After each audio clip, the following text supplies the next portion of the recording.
ओम श्री कृष्ण गोविंदाय नमः। श्रीमद् भगवद गीता के 8वें अध्याय का महात्म्य। भगवान शिव कहते हैं, देवी अब 8वें अध्याय का महात्म्य सुनो। उसके सुनने से तुम्हें बड़ी प्रसन्नता होगी। लक्ष्मी जी के पूछने पर भगवान विष्णु ने उन्हें इस प्रकार 8वें अध्याय का महात्म्य बतलाया था। दक्षिण में आमर्तकपुर नामक एक प्रसिद्ध नगर है। वहाँ भाव शर्मा नामक एक ब्राह्मण रहता था, जिसने वैश्य को पत्नी बनाकर रखा था।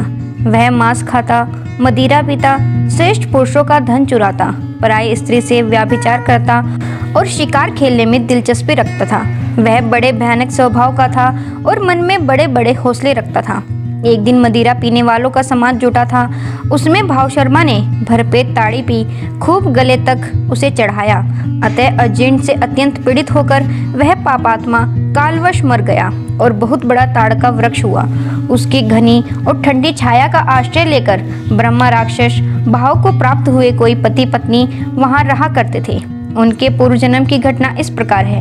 एक कुशीबल नामक ब्राह्मण था, जो वेद वेदांग के तत्वों का ज्ञाता, संपूर्ण शास्त्रों के अर्थ का विशेषज्ञ और सदाचारी था। उसकी स्त्री का नाम कुमति था। वह बड़े खोटे विचार की थी। वह ब्राह्मण विद्वान होने पर भी अत्यंत लोभवश अपनी स्त्री के साथ प्रतिदिन भैंस, कालपुरुष और घोड़े आदि बड़े दानों को ग्रहण किया करता था, परंतु दूसरे ब्राह्मणों को दान में मिली हुई कौड़ी भी नहीं देता था। वे ही दोनों पति पत्नी कालवश मृत्यु को प्राप्त होकर ब्रह्मा राक्षस हुए। वे भूख और प्यास से पीड़ित हो इस पृथ्वी पर घूमते हुए उसी ताड़ वृक्ष के पास आए और उसके मूल भाग में विश्राम करने लगे।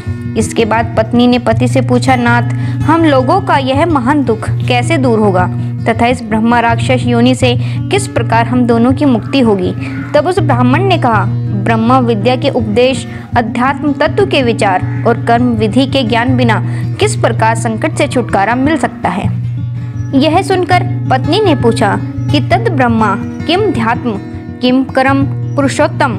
पुरुषोत्तम वह ब्रह्मा क्या है, अध्यात्म क्या है और कर्म कौन सा है? उसकी पत्नी के इतना कहते ही जो आश्चर्य की घटना घटित हुई उसको सुनो। उपर्युक्त वाक्य गीता के 8वें अध्याय का आधा श्लोक था। उसके स्वर्ण से वह वृक्ष उस समय ताड़ के रूप को त्याग कर भाव शर्मा नामक ब्राह्मण हो गया। तत्काल ज्ञान होने से विशुद्ध चित्त होकर वह पाप के चोले से मुक्त हो गया तथा उस आधे श्लोक के ही महात्म्य से वे पति पत्नी भी मुक्त हो गए। उनके मुख से देवात ही 8वें अध्याय का आधा श्लोक निकल पड़ा था। तदंतर आकाश से एक दिव्य विमान आया और वे दोनों पति पत्नी उस विमान पर आरूढ़ होकर स्वर्गलोक को चले गए। वहाँ का यह सारा वृत्तांत अत्यंत आश्चर्यजनक था। उसके बाद उस बुद्धिमान ब्राह्मण भाव शर्मा ने आदरपूर्वक उस आधे श्लोक को लिखा और देव जनार्दन की आराधना करने की इच्छा से वह मुक्तिदायिनी काशीपुरी में चला गया। वहाँ उस उदार बुद्धि वाले ब्राह्मण ने भारी तपस्या आरंभ की। उसी समय क्षीर सागर की कन्या भगवती लक्ष्मी ने हाथ जोड़कर देवताओं के भी देवता जगतपति जनार्दन से पूछा, नाथ, आप सहसा नींद त्याग कर खड़े क्यों हो गए? श्री भगवान बोले, देवी, काशीपुरी में भागीरथी के तट पर बुद्धिमान ब्राह्मण भाव शर्मा मेरे भक्ति रथ से परिपूर्ण होकर अत्यंत कठोर तपस्या कर रहा है। वह अपनी इंद्रियों को वश में करके गीता के 8वें अध्याय के आधे श्लोक का जप करता है। मैं उसकी तपस्या से बहुत संतुष्ट हूँ। बहुत देर से उसकी तपस्या के अनुरूप फल का विचार कर रहा था। प्रिय, इस समय वह फल देने को मैं उत्कंठित हूँ। पार्वती जी ने पूछा, भगवान श्री हरि सदा प्रसन्न होने पर भी जिसके लिए चिंतित हो उठे थे, उस भगवत भाव शर्मा ने कौन सा फल प्राप्त किया? श्री महादेव जी बोले, देवी, द्विज श्रेष्ठ भाव शर्मा प्रसन्न हुए भगवान विष्णु के प्रसाद को पाकर आत्यंतिक सुख मोक्ष को प्राप्त हुआ तथा उसके अन्य वंशज भी जो नरक यातना में पड़े थे, उसी के शुद्ध कर्म से भगवत धाम को प्राप्त हुए। पार्वती, यह 8वें अध्याय का महात्म्य थोड़े में ही तुम्हें बताया है। इस पर सदा विचार करते रहना चाहिए। ओम श्री कृष्ण गोविंदाय नमः। ओम श्री कृष्णाय नमः। श्रीमद् भगवद गीता का 8वां अध्याय। इस प्रकार भगवान के वचनों को न समझकर अर्जुन बोले, हे पुरुषोत्तम, जिसका आपने वर्णन किया वह ब्रह्मा क्या है, अध्यात्म क्या है, कर्म क्या है और अधिभूत नाम से क्या कहा गया है, अधिदेव नाम से क्या कहा जाता है? हे मधुसूदन, यहाँ अभियज्ञ कौन है और वह इस शरीर में कैसे है, और युक्त चित्त वाले पुरुषों द्वारा अंत समय में आप किस प्रकार जानने में आते हो। इस प्रकार अर्जुन के प्रश्न करने पर श्री कृष्ण भगवान बोले, हे अर्जुन, परम अक्षर अर्थात जिसका कभी नाश नहीं हो ऐसा सच्चिदानंद घन परमात्मा तो ब्रह्मा है, और अपना स्वरूप अर्थात जीवात्मा अध्यात्म नाम से कहा जाता है, तथा भूतों के भाव को उत्पन्न करने वाला शास्त्र विहित यज्ञ, दान और होम आदि के निमित्त जो द्रव्यादिकों का त्याग है वह कर्म नाम से कहा गया है। उत्पत्ति विनाश धर्म वाले सब पदार्थ अधिभूत है और हिरण्यमय पुरुष अधिदेव है। और हे देहधारियों में श्रेष्ठ अर्जुन, इस शरीर में मैं वासुदेव ही विष्णु रूप से अभियज्ञ हूँ, और जो पुरुष अंतकाल में मेरे को ही स्मरण करता हुआ शरीर को त्याग कर जाता है वह मेरे साक्षात स्वरूप को प्राप्त होता है। इसमें कुछ भी संशय नहीं है, कारण कि हे कुंती पुत्र अर्जुन, यह मनुष्य अंतकाल में जिस जिस भी भाव को स्मरण करता हुआ शरीर को त्यागता है उसको ही प्राप्त होता है, परंतु सदा उस ही भाव को चिंतन करता हुआ, क्योंकि सदा जिस भाव का चिंतन करता है अंतकाल में भी प्राय उसी का स्मरण होता है। इसीलिए हे अर्जुन, तू सब समय में निरंतर मेरा स्मरण कर और युद्ध भी कर। इस प्रकार मेरे में अर्पण किए हुए मन बुद्धि से युक्त हुआ निसंदेह मेरे को ही प्राप्त होगा। हे पार्थ, यह नियम है कि परमेश्वर के ध्यान के अभ्यास रूप योग से युक्त अन्य तरफ न जाने वाले चित्त से निरंतर चिंतन करता हुआ पुरुष परम प्रकाश रूप दिव्य पुरुष को अर्थात परमेश्वर को ही प्राप्त होता है।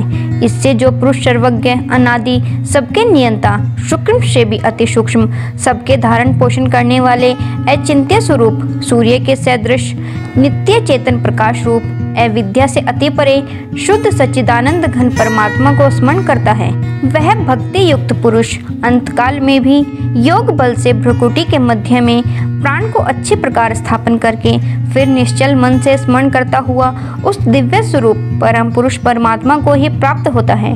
हे अर्जुन, वेद के जानने वाले विद्वान जिस सच्चिदानंद घन स्वरूप परम पद को ओमकार नाम से कहते हैं और आसक्ति रहित यत्नशील महात्मा जन जिसमें प्रवेश करते हैं तथा जिस परम पद को चाहने वाले ब्रह्मचर्य का आचरण करते हैं उस परम पद को तेरे लिए संक्षेप से कहूँगा। हे अर्जुन, सब इंद्रियों के द्वारों को रोककर अर्थात इंद्रियों को विषयों से हटाकर तथा मन को हृदय में स्थिर करके और अपने प्राण को मस्तक में स्थापन करके योग धारणा में स्थित हुआ जो पुरुष ओम ऐसे इस एक अक्षर रूप ब्रह्मा को उच्चारण करता हुआ और उसके अर्थ स्वरूप मेरे को चिंतन करता हुआ शरीर को त्याग कर जाता है वह पुरुष परम गति को प्राप्त होता है। हे अर्जुन, जो पुरुष मेरे में अनन्य चित्त से स्थित हुआ सदा ही निरंतर मेरे को स्मरण करता है उस निरंतर मेरे में युक्त हुए योगी के लिए मैं सुलभ हूँ अर्थात सहज ही प्राप्त हो जाता हूँ।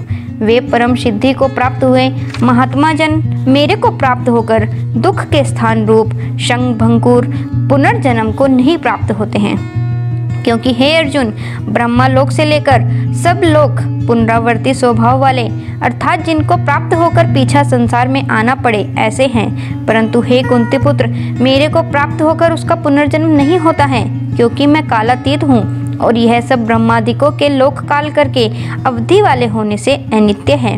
हे अर्जुन, ब्रह्मा का जो एक दिन है उसको 1000 चौकड़ी युग तक अवधि वाला तथा रात्रि को भी 1000 चौकड़ी युग तक अवधि वाली जो पुरुष तत्व से जानते हैं अर्थात काल करके अवधि वाला होने से ब्रह्मा लोक को भी अनित्य जानते हैं, वे योगी जन काल के तत्व को जानने वाले हैं। इसीलिए वे यह भी जानते हैं कि संपूर्ण दृश्य मात्र भूतगण ब्रह्मा के दिन के प्रवेश काल में अव्यक्त से अर्थात ब्रह्मा के सूक्ष्म शरीर से उत्पन्न होते हैं और ब्रह्मा की रात्रि के प्रवेश काल में उस अव्यक्त नामक ब्रह्मा के सूक्ष्म शरीर में ही लय होते हैं। वह ही यह भूत समुदाय उत्पन्न होकर प्रकृति के वश में हुआ रात्रि के प्रवेश काल में लय होता है और दिन के प्रवेश काल में फिर उत्पन्न होता है। हे अर्जुन, इस प्रकार ब्रह्मा के 100 वर्ष पूर्ण होने से अपने लोक सहित ब्रह्मा भी शांत हो जाता है, परंतु उस अव्यक्त से भी अति परे दूसरा अर्थात विलक्षण जो सनातन अव्यक्त भाव है वह सच्चिदानंद घन पूर्ण ब्रह्मा परमात्मा सब भूतों के नष्ट होने पर भी नहीं नष्ट होता है। जो वह अव्यक्त अक्षर ऐसे कहा गया है उस ही अक्षर नामक अव्यक्त भाव को परम गति कहते हैं तथा जिस सनातन अव्यक्त भाव को प्राप्त होकर मनुष्य पीछे नहीं आते हैं वह मेरा परम धाम है। और हे पार्थ, जिस परमात्मा के अंतर्गत सर्वभूत है और जिस सच्चिदानंद घन परमात्मा से यह सब जगत परिपूर्ण है वह सनातन अव्यक्त परम पुरुष अनन्य भक्ति से प्राप्त होने योग्य है। और हे अर्जुन, जिस काल में शरीर त्याग कर गए हुए योगीजन पीछा न आने वाली गति को और पीछा आने वाली गति को भी प्राप्त होते हैं उस काल को अर्थात मार्ग को कहूँगा। उन दो प्रकार के मार्गों में से जिस मार्ग में ज्योतिर्मय अग्नि अभिमानी देवता है और दिन का अभिमानी देवता है और शुक्ल पक्ष का अभिमानी देवता है और उत्तरायण के 6 महीनों का अभिमानी देवता है, उस मार्ग में मरकर गए हुए ब्रह्मवेत्ता अर्थात परमेश्वर की उपासना से परमेश्वर को परोक्ष भाव से जानने वाले योगीजन उपरोक्त देवताओं द्वारा कर्म से ले गए हुए ब्रह्मा को प्राप्त हुए हैं। जिस मार्ग में धूमाभिमानी देवता है और रात्रि अभिमानी देवता है तथा कृष्ण पक्ष का अभिमानी देवता है और दक्षिणायन के 6 महीनों का अभिमानी देवता है, उस मार्ग में मरकर गया हुआ सकाम कर्म योगी उपरोक्त देवताओं द्वारा कर्म से ले गया हुआ चंद्रमा की ज्योति को प्राप्त होकर स्वर्ग में अपने शुभ कर्मों का फल भोगकर पीछा आता है। क्योंकि जगत के यह 2 प्रकार के शुक्ल और कृष्ण अर्थात देवयान और पितृयान मार्ग सनातन माने गए हैं।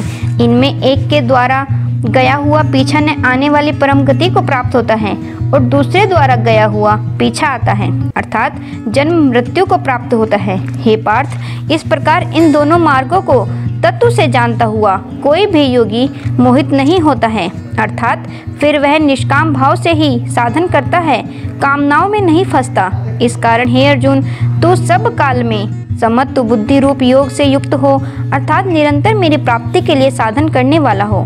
क्योंकि योगी पुरुष इस रहस्य को तत्व से जानकर वेदों के पढ़ने में तथा यज्ञ तप और दान आदिकों के करने में जो पुण्य फल कहा है उस सब को निसंदेह उल्लंघन कर जाता है और सनातन परम पद को प्राप्त होता है। इति श्रीमद् भगवत गीता रूपी उपनिषद एवं ब्रह्म विद्या तथा योग शास्त्र विषयक श्री कृष्ण और अर्जुन के संवाद में अक्षर ब्रह्म योग नामक 8वां अध्याय संपूर्ण हुआ। ओम श्री कृष्ण गोविंदाय नमः। आशा है आपको ये वीडियो पसंद आई होगी। वीडियो पसंद आई है तो इसे लाइक करें, शेयर करें, कमेंट करें और चैनल को सब्सक्राइब करें। और हाँ, साथ में जो बेल आइकन है उसे भी प्रेस कर लीजिए ताकि कोई मेरी वीडियो मिस ना हो। धन्यवाद।